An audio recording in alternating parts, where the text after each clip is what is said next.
आप सबको फंसा सकते हैं, पर वे जो है ना, उन्हें कोई भी फंसा नहीं सकता। तो मुफ्त में कोई भी चीज पाने के पीछे मत पड़िए। ऐसी चीज यानी मेरी हानि करने वाली चीज है। भगवान क्या मांगते हैं? शबरी के झूठे बेर खाए, जिसकी जितनी ताकत है उसके अनुसार वे मांगते हैं। ये श्री राम जो हैं, ये अकेले ही संपूर्ण राक्षस कुल का नाश कर सकते हैं, परंतु हमें कैसा बर्ताव करना चाहिए? तो हमें अहल्या के मार्ग से जाना चाहिए। उदकौशिक ऋषि का प्रयास भी इसी बात के लिए ही है कि उचित आपको क्या लेना चाहिए और अनुचित क्या त्यागना चाहिए।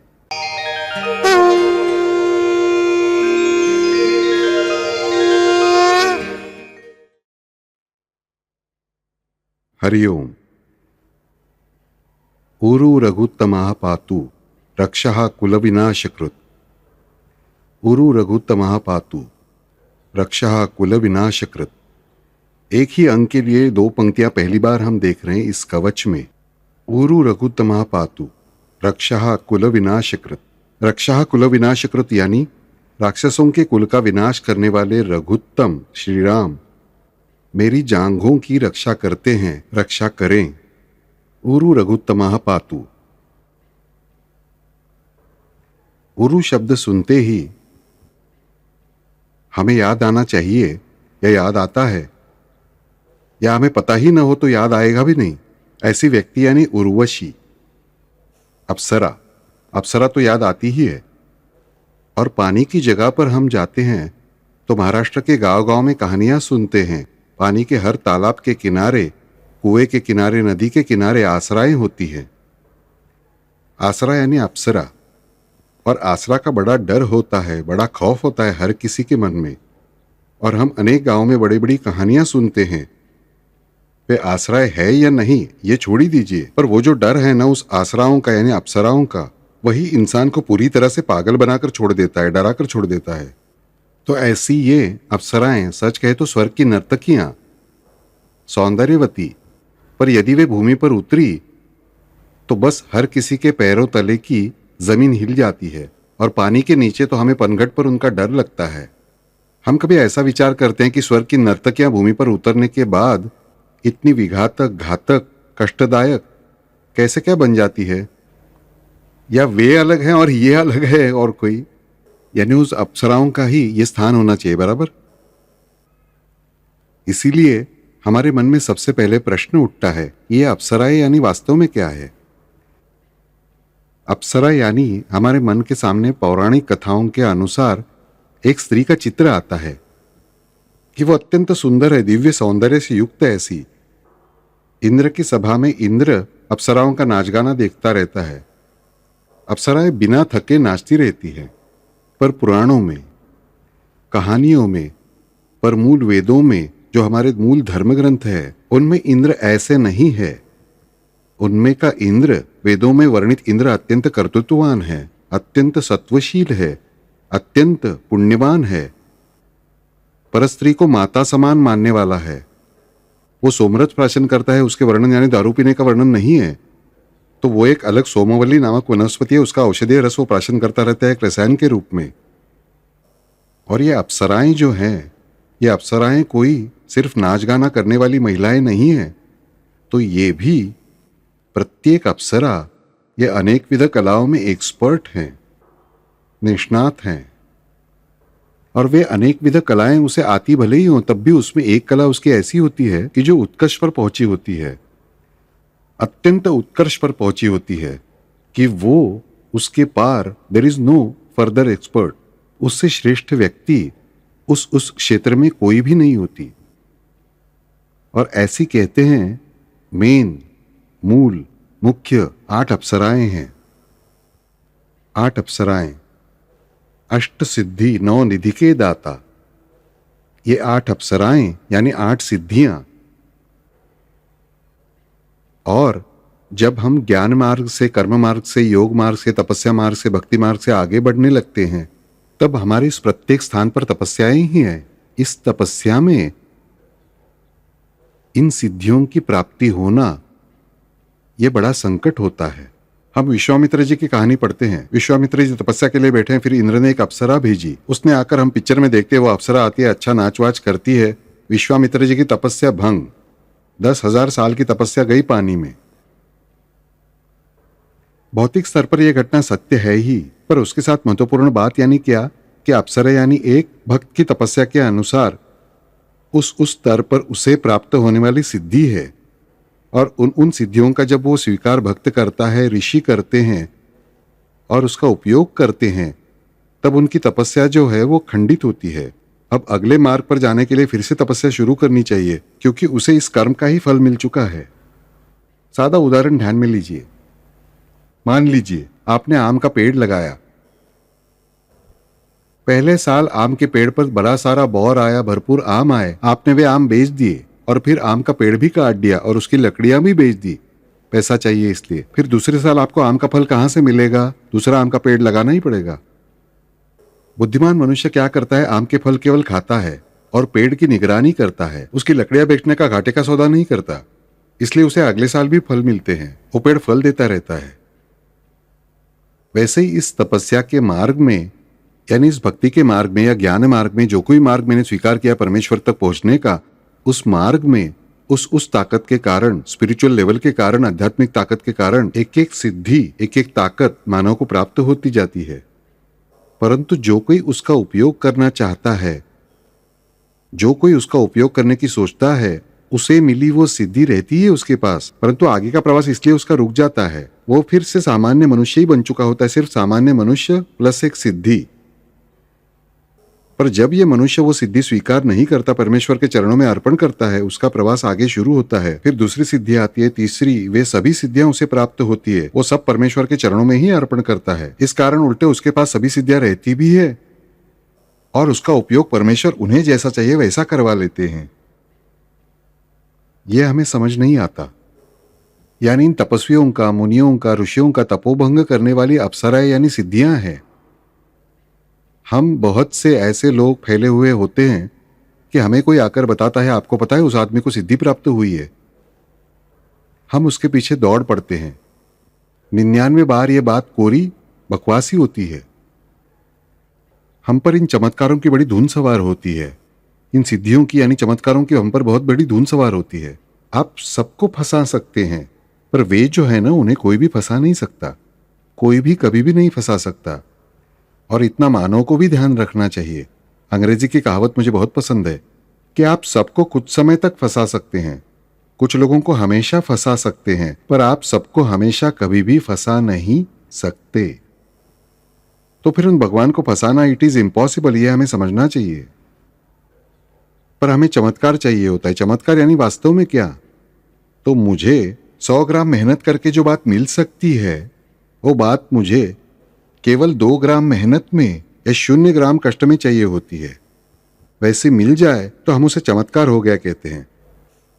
पर यह प्रकृति के न्याय के विरुद्ध है, निसर्ग के न्याय के विरुद्ध है। कल अगर कोई महिला कहे कि इस महीने में मेरे पीरियड मिस हो गए और दूसरे महीने में मेरी डिलीवरी हो जानी चाहिए और मुझे 9 महीने का जैसा बच्चा होता है वैसा बच्चा मिलना चाहिए, तो होगा क्या बच्चों? मुझे बताओ। ये बात ये मेडिकली गलत ही है।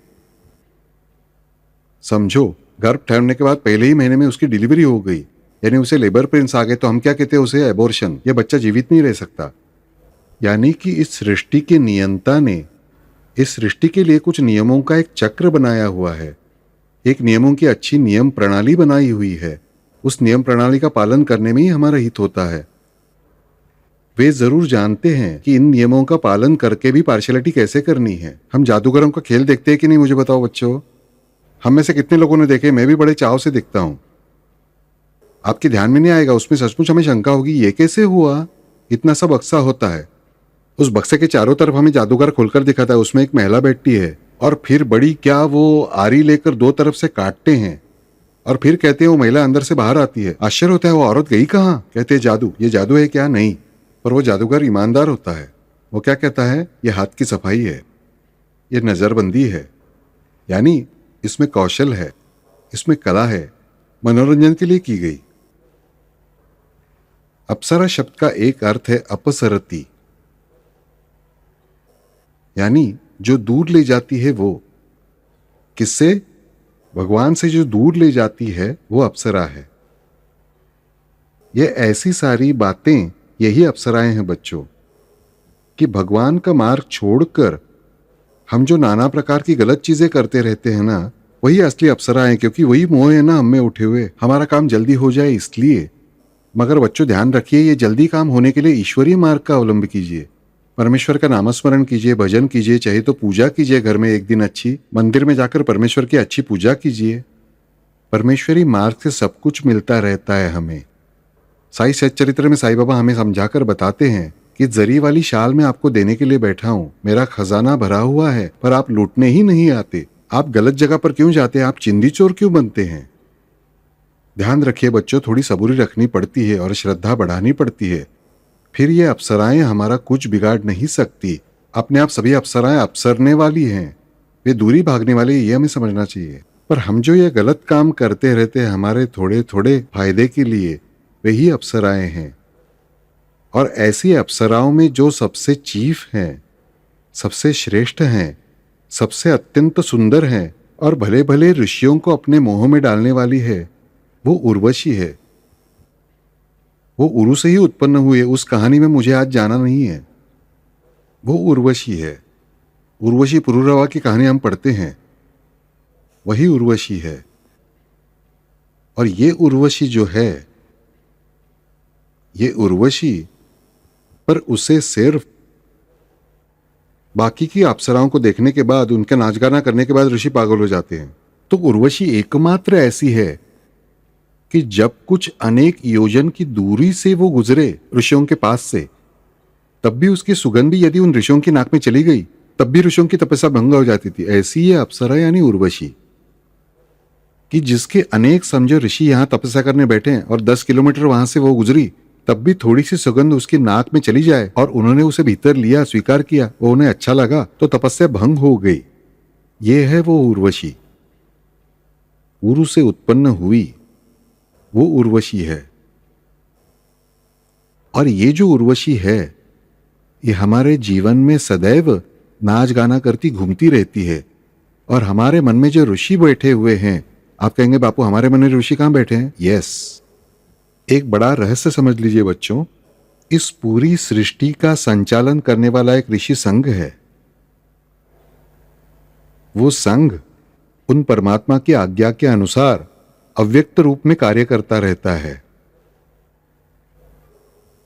वैशाख पूर्णिमा को इन सभी ऋषियों का संघ हिमालय में इकट्ठा होता है। ये जो सारे वास्तविक ऋषि हैं, उस प्रत्येक ऋषि का एक एक बीज बुद्धि में प्रत्येक मानव के बोया हुआ ही है। यह हमें पता होना चाहिए। ये उस भगवान का, परमात्मा का, परमेश्वर का अकारण कारुण्य है।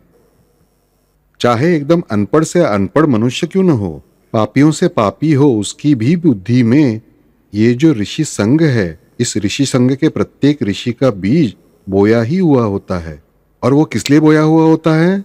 तो इसलिए उस बुद्धि द्वारा हमें भले बुरे की विवेक बुद्धि और विवेक प्राप्त होता है। अच्छा क्या और बुरा क्या, मैं आज ये कर्म कर रहा हूं, इसके परिणाम क्या होंगे, यह समझने की ताकत हर किसी में कुछ प्रमाण में होती ही है। जितने प्रमाण में मैं पवित्र मार्ग पर, उस प्रमाण में ये बीज विकसित हुए होते हैं। यानी ऋषियों की पावर मेरे पास ज्यादा एक्टिव होती है।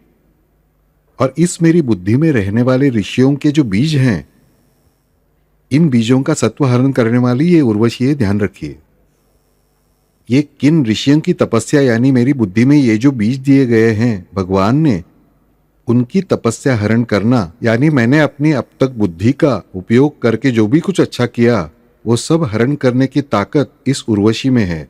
और ये उर्वशी कहे तो हम में से प्रत्येक के जीवन में सदैव कार्यरत रहती है। तो ये उर्वशी यानी क्या? तो थोड़ी देर पहले मैंने बताई वो बात कि जितने श्रम प्राकृतिक नियम के अनुसार आवश्यक हैं, उससे अत्यंत कम श्रम में कुछ प्राप्त करने की मेरी इच्छा, मुफ्त में पाने की इच्छा, यानी उर्वशी। और इसका मोह हम में से हर एक किसी को होता ही है। हमें भगवान चाहिए, भगवान की कृपा चाहिए, वो भी किसी प्रयास के बिना। बस गए, दर्शन किया और ये हो गया मेरा फायदा, कि तब भी मुझे वो भगवान के रूप में सही लगते हैं। पर यह भगवान की परिभाषा नहीं है। हम श्री राम श्री कृष्ण को भी तपस्या करते हुए देखते हैं। ब्रह्मा जी ने सृष्टि उत्पन्न करते समय भी तपस्या की हुई है, यही हमें समझ आता है। फिर हम मानव हैं, तो हमें हमारे साधारण काम के लिए तपस्या नहीं तो श्रम तो करनी चाहिए, परिश्रम तो करने ही चाहिए, ये हम कैसे भूल जाते हैं। इसलिए हम में से प्रत्येक को ऐसा बार बार मोह होता है ना मुफ्त में चीजें पाने का, और उसके साथ साथ कम श्रमों में। मुफ्त यानी दोनों अर्थों में, पैसा और श्रम दोनों किए बिना हमें बातें प्राप्त करनी होती है। वहां समझ जाना कि उर्वशी काम पर लग गई है, और उर्वशी काम पर लग गई, उर्वशी का काम मुझे प्राप्त हुआ, यानी क्या होता है, वो तपस्वी भिखारी हो जाता है। भिखारी यानी क्या, सारी बातें मुफ्त में पाने वाला। उसे दूसरा कुछ होता ही नहीं, उसे मान नहीं, सम्मान नहीं, कुछ नहीं, वो हर एक बात मुफ्त में पाता रहता है। यानी वो उर्वशी के मोह में पड़ने के कारण भिखारी हो जाता है। भिखारी होने से भीख ही मांगता रहता है, और फिर वो अधिक से अधिक धंसता ही जाता है। इसीलिए ध्यान रखिए बच्चों, हमारे मन में जब ये जो अपेक्षा होती है ना कि बिना प्रयास के, हम जिसे कहते हैं कोई भी श्रम किए बिना, कोई भी कौड़ी खर्च किए बिना मुफ्त में कुछ मिल जाए, ये जो हमारी अपेक्षा है, वो अपेक्षा ही वास्तव में उर्वशी है। जब मुझे भगवान के केवल एक दर्शन से भी कोई अच्छी चीज प्राप्त हुई, तो मुझे समझना चाहिए कि भगवान ने ये जो कुछ मुझे दिया है, भगवान का ऋण तो मैं कभी भी चुका नहीं सकता, पर उसके श्रम, उसके लिए श्रम मुझे किसी न किसी दूसरे अच्छे काम के लिए खर्च करने ही चाहिए, खर्च करने ही चाहिए। श्रम या वित्त, किसी से भी मुझे चीज मुफ्त में मिली, किसी कारणवश मैं मना नहीं कर पा रहा हूं, तो उसके मूल्य के बराबर श्रम या वो मूल्य मुझे परमेश्वर के चरणों में तो अर्पण करने आने चाहिए, या किसी जरूरतमंद के लिए तो खर्च करने आना चाहिए। यह हमें ध्यान में रखना चाहिए। नहीं तो उर्वशी सिर पर आकर मंडराएगी ही, और वो उर्वशी आई तो वो क्या करती है, तो मेरी बुद्धि में बैठे हुए सारे जो ऋषि हैं, जो सारे ऋषि हैं मेरी बुद्धि में बैठे हुए, उन्हें ही वो तपोहीन कर देती है, बलहीन कर देती है। यानी अब मेरी बुद्धि कैसी हो गई, तो एक सामान्य मनुष्य की जैसे हो गई। भगवान ने मुझे जन्म दिया था, ये 108 ऋषि हैं, उनके भीतर अब वृद्धि होना संभव नहीं है, क्योंकि कलयुग तक ही उनकी संख्या निश्चित हो चुकी होती है, और वो हमेशा 108 ही होती है प्रत्येक कल्प में। ये 108 ऋषियों के 108 बीज मेरी बुद्धि में होते हैं। इन सभी ऋषियों का सत्व एक क्षण में हरण करने की ताकत इस उर्वशी में होती है। हमने ऐसा एक बार कोई मार्ग स्वीकार किया कि एक ऋषि का बीज जलकर खाक हो गया, दूसरी बार दूसरे ऋषि का बीज जलकर खाक हो गया। इस न्याय से अंत में हमारे जीवन में सारे ऋषि हम गवा बैठते हैं, और इसीलिए हम कहते हैं ना कि मुझे भगवान से प्रेरणा नहीं मिल सकती, भगवान मुझे मार्ग दिखाइए। अरे भगवान मार्ग दिखाते किस मार्ग से, इन ऋषियों के बीजों के मार्ग से। पर हमने ऐसे मुफ्त में सब कुछ पा लेने के लालच में इन ऋषियों को ही जला दिया होता है, और फिर भगवान हमें मार्ग दिखाएंगे कैसे। इसीलिए बच्चों बार बार कहता हूं, मुफ्त में कोई भी चीज पाने के पीछे मत पड़िए। मुफ्त में यानी धन से भी मुक्त और श्रम से भी मुक्त में नहीं। ऐसी चीज यानी मेरी हानि करने वाली चीज है। ऐसी चीज पाने की चाह यानी मेरी इच्छा ही वास्तव में उर्वशी है, और उस उर्वशी को मैंने धारण किया तो समझ जाना मुझ में स्थित एक एक ऋषि जलता रहा, और जलते समय वे सारे 108 ऋषि जल गए। तो फिर भगवान का मुझे मार्गदर्शन करने का मार्ग मैंने सारे मार्ग काट डाले, और फिर मैं दोष भगवान को देता हूं, भगवान मैं तुम्हारे इतने पैर पड़ रहा हूं, पर तुम मेरे लिए कुछ भी करने को तैयार नहीं हो। हम देखते हैं कुछ विशिष्ट जातियां, कुछ विशिष्ट प्रदेशों के लोग हमेशा धनवान होते हैं। हमें बड़ी उनसे ईर्ष्या भी होती है। क्या ये लोग सब धंधे में एक्सपर्ट ही है, जन्म से ही उन्हें घूटी मिली होती है? नहीं बच्चों, उनकी देने की वृत्ति होती है। जिनकी देने की वृत्ति है उन्हें ही भगवान देता रहता है, यह हमें समझ में आना चाहिए। जिसकी लोगों को लूटने की वृत्ति है, लेने की वृत्ति है और ना देने की वृत्ति है, उसे भगवान कुछ भी नहीं देते, यह हमें अच्छे से समझना चाहिए। परंतु यह हम कभी भी सीखते नहीं। देने वाला देता रहे, लेने वाला लेता रहे, पर लेने वाला एक दिन लेने वाले के हाथ ले ले। हम क्या करते हैं, उसके हाथ ही तोड़ लेते हैं। देने वाले के हाथ ले ले यानी हमें देना शुरू करना चाहिए, पर वो बुद्धि हमें कभी भी नहीं होती। बार बार अनेक संतों ने, ज्ञानेश्वर जी से लेकर प्रत्येक संत ने, ऋग्वेद काल से लेकर प्रत्येक ऋषि ने हमें बताया है कि दान का महत्व क्या है। पर हम भिखारी को 1 रुपया दे तो छाती फुलाकर देखते, वाह वाह क्या दान किया, किसी ने देखा क्या मुझे। किसी को क्या मदद की होगी वो हम 40 लोगों को बताते हैं। गया सब व्यर्थ, क्योंकि क्या है, उस दान से आपको कीर्ति मिल गई ना। इसीलिए दान के 2 प्रकार हम हमेशा कहते हैं, एक कीर्ति दान और एक श्रेयसदान। श्रेयसदान यानी कीर्ति पाने के लिए किया हुआ दान नहीं होता। मैं किसी को बताता नहीं कि मैंने ये दान किया। हम कीर्ति की अपेक्षा नहीं रखते, तब मुझे उसका पुण्य प्राप्त होता है कि जो पुण्य मुझे मेरे वैभव में, मेरी ताकत में, मेरे बल में, मेरे जीवन में वृद्धि करने वाला होता है। पर हम हमेशा उर्वशी के पीछे लगे होते हैं, क्योंकि हमें खुद को ही मुफ्त में चाहिए होता है। लोगों को क्या हम देंगे, दूसरों को हम क्या देंगे, भगवान के चरणों में हम क्या अर्पण करेंगे, यह हमें कभी समझा ही नहीं। भगवान क्या मांगते हैं? शबरी के झूठे बेर खाए, जिसकी जितनी ताकत है उसके अनुसार वे मांगते हैं। वे शबरी वन में थी, जंगल में थी, 126 वर्ष की वे कम से कम रही होंगी, ऐसा अनुमान लगाते हैं। इतनी वृद्ध महिला थी, मुझे बताइए, जंगल में रहने वाली उनका बेर खोजना और झूठे बेर देना, और राजमहल की रानी ने उनकी कॉपी करके अपने खुद के पैसे बचाने के लिए झूठे बेर देना 4 आने के लाकर, इसमें फर्क है, ये हमें समझना चाहिए। पर जब हमें देना होता है ना लोगों को, तब शबरी का उदाहरण नजरों के सामने रखते हैं। और जब लेना होता है ना भगवान से, वही व्यवहार भगवान को भी देते समय हम शबरी का मार्ग, शबरी हमारी फिर ध्येय, हमारे बड़े बड़े बुद्धिवादी तर्क बाहर आते हैं कि शबरी ने क्या किया, वैसे हमें बर्ताव करना चाहिए। पर भगवान से लेने का समय आता है, तब शबरी ने क्या मांगा? मुझे कुछ नहीं चाहिए, मुझे परमेश्वर सिर्फ आपके पैरों की धूल का कण बनाइए। ये मांगने के लिए हम तैयार नहीं होते, बाप रे वो नहीं चाहिए, उसके बदले ऐश्वर्य दीजिए, ये दीजिए, वो दीजिए, ये सब मांगने के लिए हम तैयार होते हैं। वहां हम द्रौपदी जैसे होते हैं कि द्रौपदी ने राज्य मांग लिया, उनसे पोता मांग लिया। यानी परमेश्वर से लेते समय हम द्रौपदी और परमेश्वर को देते समय हम शबरी। ऐसा चलेगा क्या? नहीं, यह हमें अच्छे से समझ आना चाहिए। पर यही हमें कभी भी समझ नहीं आता, वही उर्वशी है। और ये जो उर्वशी है, रक्षः कुल विनाश कृत। रक्ष शब्द का एक अर्थ हम क्या देखते हैं? रक्ष धातु के रूप में जब आता है संस्कृत में कि रक्षा करना, तो रक्ष नाम का वास्तव में अर्थ है राक्षस कुल। और ये राक्षस कुल जो है, दैत्य अलग, दानव अलग और राक्षस अलग। धनु से जन्मे हुए दानव, दीति से जन्मे हुए दैत्य, ये राक्षस जो है ना, ये उर्वशी के आशीर्वाद से पैदा हुए हैं सब। रावण ये राक्षसों का राजा है। और इसीलिए हमारे ध्यान में आएगा कि यहां बुद्धकौशिक ऋषि के मुख से अपने आप गुरु रघुत्तमः पातु रक्षः कुल विनाश कृत, ऐसी 2 पंक्तियां आती है, वरना प्रत्येक अंक के लिए सिर्फ एक पंक्ति है।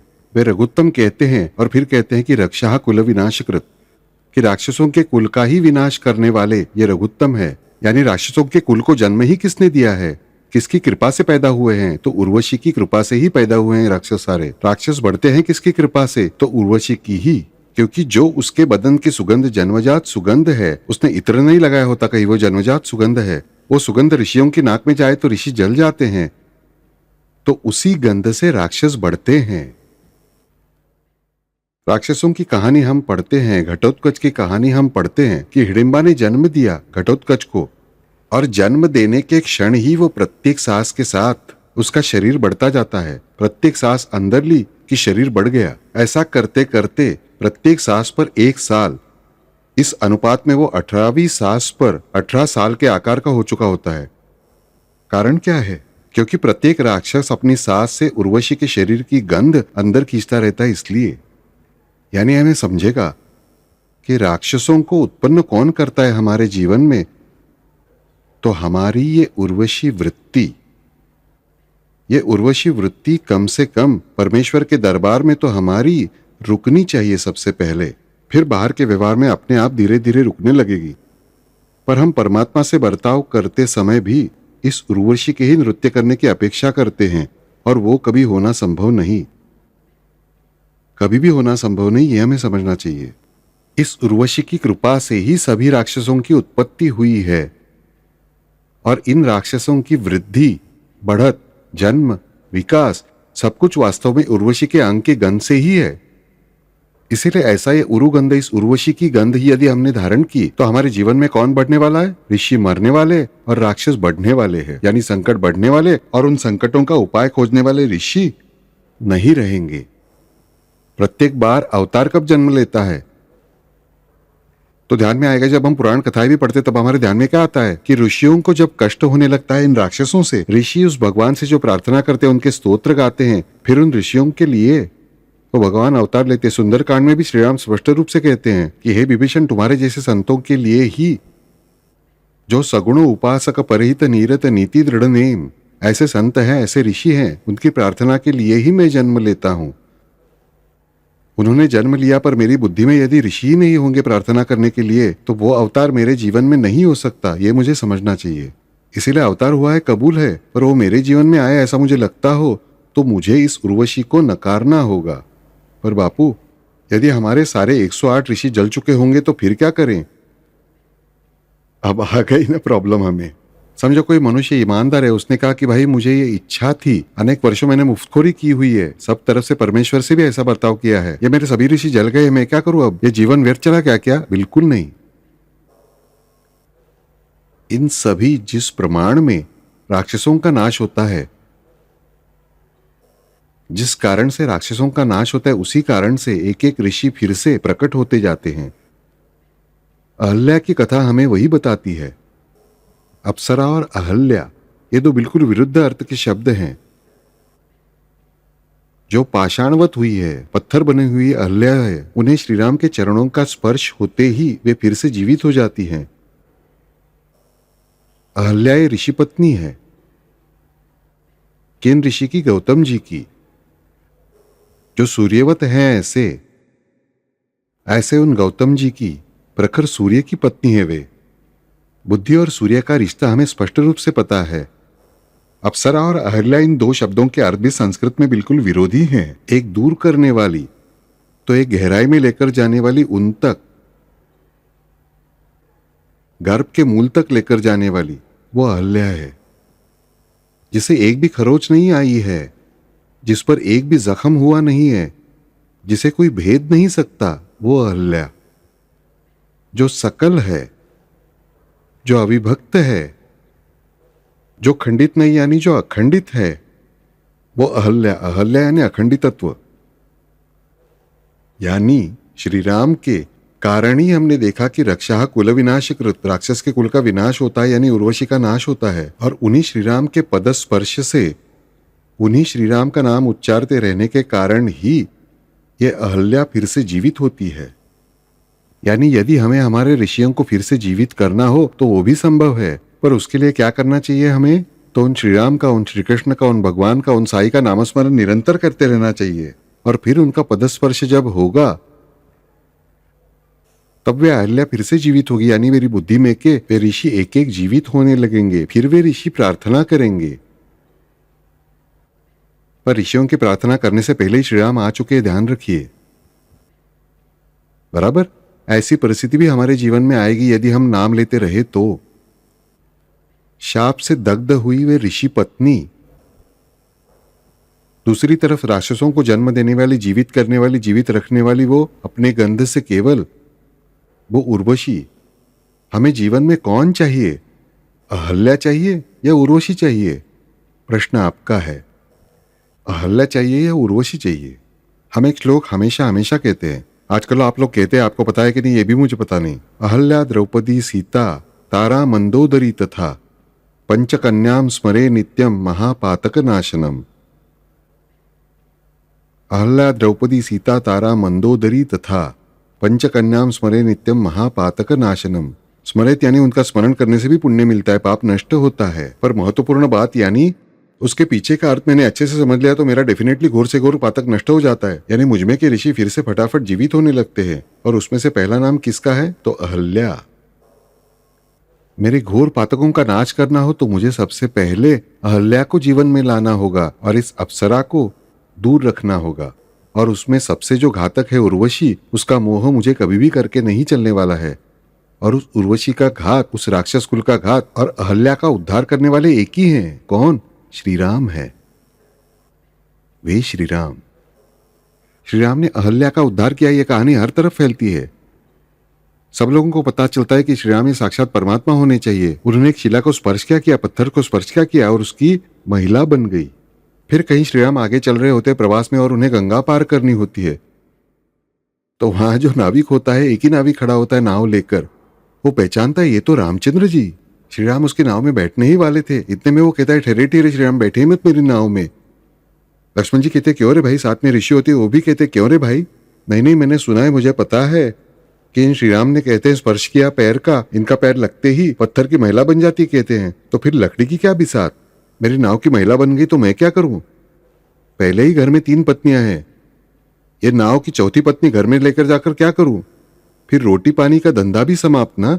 इसलिए श्री राम आप मेरी नाव में मत बैठिए, साक्षात परमात्मा आए हैं, ले चलो मुझे उस पार। जो स्वयं आपको उस पार ले जाने वाले हैं, उस पार वे ही खड़े हैं, उन्हें हम उस पार क्या ले जाएंगे। पर केवल उनकी कृपा से उन्होंने हमें अवसर दिया उस पार ले जाने का, वो हमने ठुकरा दिया। इतने में ऋषि जाकर दूसरे नाविक को लेकर आते हैं। श्री राम उनसे कहते ठहरिए, उसे सारी बात बताइए। श्री राम के पास अंदर बाहर कुछ नहीं, वे साफ बताने को कहते हैं। लक्ष्मण जी वे ऋषि सारी बात बताते हैं। भाई तुम्हें पता है क्या कि यही वे राम राजा राम है। इनका पैर लग जाने से यहाँ मुझे कहानी सुनकर पता है। क्या कह रहे हैं आप? प्रभु रामचंद्र साक्षात। मैंने देखा नहीं था जी, इस कारण से मैं पहचान नहीं पाया, मुझे क्षमा करे। पर इसलिए अरे तुम्हारी नाव की महिला बन जाए तो, नाव की महिला हो जाए तो होने दीजिए, बल्कि उनका पैर लगने के कारण मैं पत्थर हो जाऊं तब भी चलेगा, पर उनके पैरों का स्पर्श मुझे चाहिए। उस नाव वाले की नाव में श्रीराम बैठ गए। पहला नाविक देखिए और दूसरा नाविक देखिए। पहला श्रीराम को पहचानता भी है, मगर फिर भी 4 आने का पेट भरने के लिए श्रीराम को ही अपनी नाव में बैठने से मना करता है, परमात्मा को वापस लौटने के लिए कहता है। दूसरा श्रीराम को पहचानता भी नहीं, केवल अपना कोई मित्र बताता है इसलिए विश्वास करता है, और इतना विश्वास धारण करता है कि नाव की महिला बन जाए, मेरी आमदनी डूब जाए तब भी कोई बात नहीं, मेरा खुद का पत्थर फिर से हो जाए यानी उल्टी क्रिया हो जाए तब भी चलेगा। उधर पत्थर की महिला बन गई तो फिर किस आधार पर जीवित इंसान का पत्थर नहीं होगा? दोनों क्रियाएं हो सकती है। तो मेरा पत्थर हो जाए तब भी चलेगा, पर मुझे उनका स्पर्श चाहिए। पहले नाविक ने उर्वशी को अपनाया, दूसरे नाविक ने श्रीराम को अपनाया। यह हमें समझना चाहिए। ये श्रीराम जो हैं, ये अकेले ही संपूर्ण राक्षस कुल का नाश कर सकते हैं। परंतु हमें कैसा बर्ताव करना चाहिए? तो हमें अहल्या के मार्ग से जाना चाहिए, उर्वशी के मार्ग से नहीं। हमें इस दूसरे नाविक के मार्ग से जाना चाहिए, पहले नाविक के मार्ग से नहीं। हम जाते रहते सदैव उर्वशी के पीछे पीछे, और हमारी अपेक्षा क्या होती है? हमारे जीवन के पत्थरों की अहल्या बन जाए। कैसे बनेगी? हमारा जीवन ही अंत में पत्थर जैसा हो जाता है। जैसे जन्म लिया था वैसे ही बुढ़ापे में चले जाते हैं, कोई भी बदलाव हुआ नहीं होता, कुछ हाथ में लगा नहीं होता। जीवन पत्थर जैसा हो चुका होता है, शिलावत हो चुका होता है, शिला जैसा हो चुका होता है। पर हमें उसका दुख होने के बावजूद भी हम कुछ भी नहीं कर सकते, क्योंकि हम जीवन भर उस उर्वशी की उपासना करते रहते। इसलिए बच्चों, उर्वशी की उपासना बंद कीजिए। इन अप्सराओं की कहानियां पनघट की जगह पर क्यों आती हैं? क्योंकि ये अप्सराएं यानी ये वृत्तियां, ये सिद्धि तक ले जाने वाली वृत्तियां, सिद्धियों के मोह में डालने वाली वृत्तियां, इन्हें हमने पानी की तरह ही हमारे जीवन का अविभाज्य घटक बनाया हुआ होता है। जैसे हम पानी पीते हैं ना, पानी नहीं पिया तो हमारा गला सूख जाता है, प्यास लगती है हमें। वैसे ही हमारे जीवन में प्रत्येक स्तर पर हमें इस मुफ्तखोरी की प्यास लगती रहती है। कम श्रमों में, कम मेहनत में हमें अमीर बनना होता है, कम मेहनत में हमें कोई भी फल प्राप्त करना होता है, कम आध्यात्म में हमें भगवान चाहिए होते हैं। भगवान की कृपा भी हमें कम से कम जब कम से कम ये 108 बार राम रक्षा पढ़ने को कहा जाए तो बाप रे खत्म ही हो गया। फिर 108 बार भी हम कहते हैं, 54 बार नहीं चलेगा क्या? 108 बार करना संभव नहीं है जी, पर हमारी तैयारी नहीं होती। 108 प्रदक्षिणा करने को कहा, बाप रे 108 प्रदक्षिणाएं करनी है यानी पैरों के टुकड़े हो जाएंगे। 24 करे तो नहीं चलेगा क्या? कल आपको वजन कम करना है, आपने दूसरे इंसान को पगार दिया और कहा कि तुम चक्कर काटो शिवाजी पार्क के, मैं बैठकर गिनता हूं, या तू रस्सी कूद कर, मैं छड़ी लेकर बैठता हूं सामने और मेरा वजन कम हो जाएगा। तो वो होगा क्या? नहीं होगा। पर वो नहीं, हमें यहां यही चाहिए होता है। पैसे फेंक कर क्या मिल रहा है? कम श्रम में क्या मिल रहा है? पैसे न फेंक कर मिले तो और भी अच्छा। ये वृत्ति छोड़िए बच्चों, दिल से कहता हूं, अहल्या का मार्ग स्वीकार कीजिए, उर्वशी का मार्ग छोड़िए। श्रम, और धन, इन दोनों का उचित उपयोग करना सीखिए। किसी से श्रम के मामले में या धन के मामले में कोई भी मुफ्त चीज कभी भी मत लीजिए। वो चीज सदैव हमारे लिए घातक ही साबित होती है, ये ध्यान रखिए। घातक ही साबित होती है और उस इंसान के लिए प्रचंड उपकारक साबित होती है। हमें ये वृत्ति हमारी सदैव छोड़नी चाहिए। हमें ऐसा लगता है कि ये कितने फायदे का हुआ, ये फायदे का नहीं होता। उस तात्कालिक फायदे के लिए उस नाविक ने जैसे जीवन का सारा घात करा लिया, वैसे ही हम अपना घात करा लेते हैं। एक श्री राम वे ऐसे हैं, एक श्री कृष्ण वे ऐसे हैं कि जो एक क्षण में इस उर्वशी का घात करते हैं और अहल्या को जीवित करते हैं। और इसके विपरीत करने वाला कौन है? तो शुक्राचार्य हैं। इस उर्वशी को हमेशा संजीवन कौन देता है? तो शुक्राचार्य ही देते, क्योंकि संजीवन विद्या केवल उन्हीं के पास है और वे राक्षसों के गुरु हैं। राक्षसों का भला हो यही उनकी इच्छा है, इसीलिए उन्होंने ही, उनकी ये शिष्या है उर्वशी। 11 साल उसने सेवा की है शुक्राचार्य की, उन्होंने प्रसन्न कर लिया है और उनके आशीर्वाद से ये गंध प्राप्त कर लिया है। यानी हमें समझ आएगा जीवन में कि ये शुक्राचार्य, ये उर्वशी, उनका वो राक्षस कुल, यही हमें जीवन में कष्ट देने वाली सारी बातें होती हैं। इनका घात हमें करना होता है। हमें हमारा घात नहीं होने देना हो तो हमें उर्वशी का मार्ग छोड़ देना चाहिए, शुक्राचार्य का मार्ग छोड़ देना चाहिए। इसी शुक्राचार्य ने जन्म दिया उर्वशी को राक्षस कुल के वर्धन के लिए, ऋषिकुल की हत्या के लिए। हमें इन श्रीराम का आश्रय करना चाहिए जिन्होंने राक्षस कुल का नाश किया। उर्वशी की शक्ति, जो कोई मेरा नाम लेगा, मेरी भक्ति करेगा, उस पर कार्य नहीं करेगी। ये वचन भी उन्होंने अहल्या को दिया और अहल्या का उद्धार भी किया। हमारे जीवन में अहल्या ही आनी चाहिए, उर्वशी नहीं। उदकौशिक ऋषि का प्रयास भी इसी बात के लिए ही है कि उचित आपको क्या लेना चाहिए और अनुचित क्या त्यागना चाहिए। अहल्या का मार्ग स्वीकार करना चाहिए और उर्वशी को त्यागना चाहिए। हरिओम।